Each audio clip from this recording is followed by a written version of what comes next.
column, Infantino must prove FIFA commitment to cleaning up.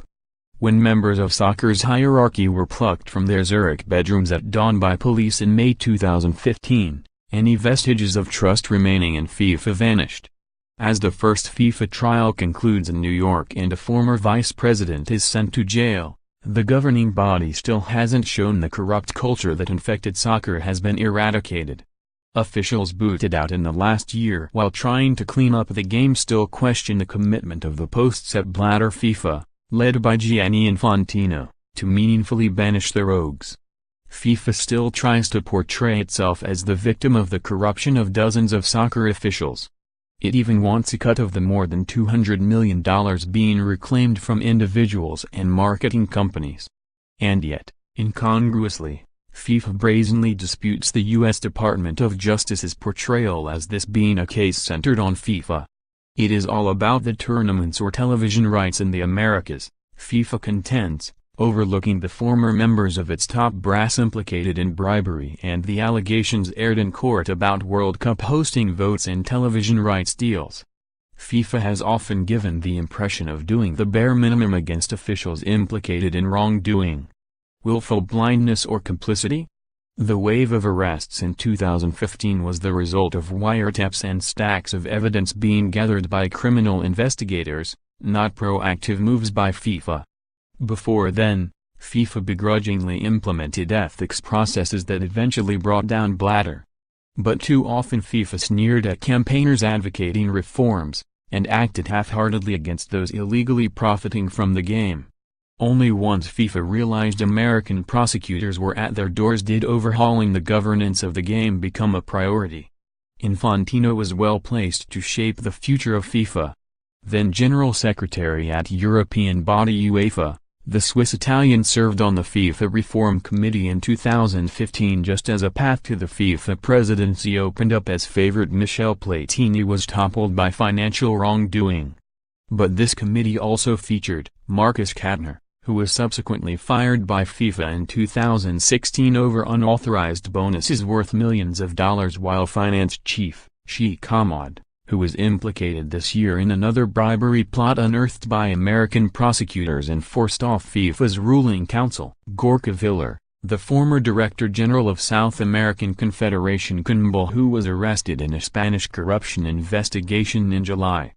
There were several meaningful reforms, such as 12-year term limits for FIFA presidents and council members, but other recommendations have fallen by the wayside.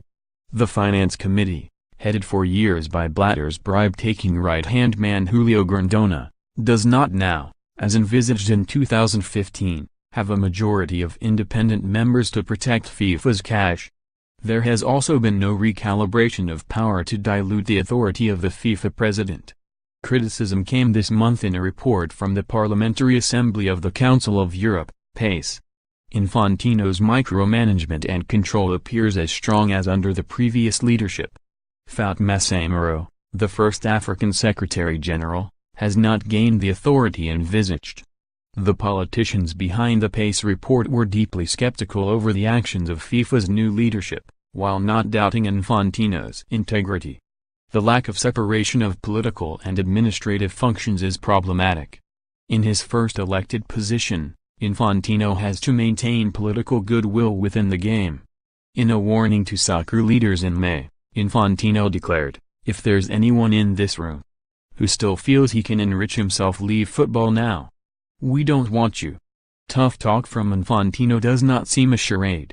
But how willing is Infantino to rock the boat of an institution where maintaining the political goodwill of the majority of the 211 FIFA nations is required to win re-election in 2019? The leadership of football does not answer to the court of public opinion. Former FIFA governance officials Navi Pil, Miguel Poyers Maduro and Joseph Weiler wrote in an op-ed published in European papers this week.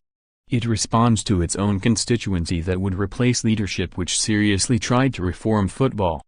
Just look at the murkiness around the departures of key personnel, including Maduro, who were installed to enforce better working practices or banish the offenders. The inadequate explanation and communication to the media, public and, most significantly, to some members of the ruling council gave the impression Infantino was acting sneakily.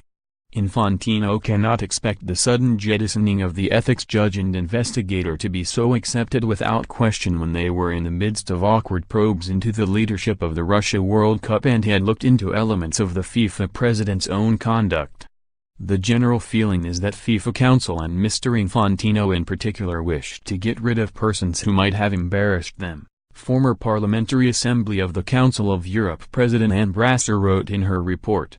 Infantino needs to heed the advice of the FIFA reform report he helped to author. It is abundantly clear that football fans and FIFA's commercial partners will no longer accept anything short of full transparency in how football is governed, it stated. Perhaps that is why more than 20 sponsor slots remain vacant for the 2018 World Cup, a tournament whose chief organizer remains Vitaly Mutko despite Russia's deputy prime minister helping to sabotage the 2014 Winter Olympics through a doping program. Unethical behavior cannot be tolerated, that 2015 FIFA reform report stated, and yet Infantino appeared alongside Mutko in Moscow this month at the World Cup draw.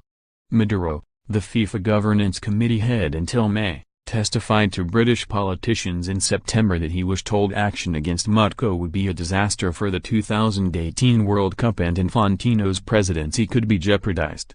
Infantino disputed the claims.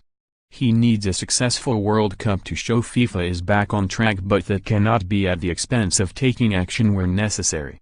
Will Infantino order an investigation into the fresh bribery allegations around Qatar's 2022 World Cup bid? The Gulf nation has been previously cleared to remain host, but the untested claims from the New York court leave a fresh cloud over the bid's conduct. Will Infantino order a deep examination of World Cup broadcast contracts after claims bribes were paid by officials with networks across the Americas? This is Infantino's chance to show how committed he really is to overhauling the bloated culture of FIFA, a notional non-for-profit organization that still spends on vanity projects like the wealthiest of private entities. And the question remains whether soccer fans should now be able to trust FIFA. The organization declined to put anyone up for interview to answer it. _more app FIFA coverage, www.upnews.com/tag/FIFA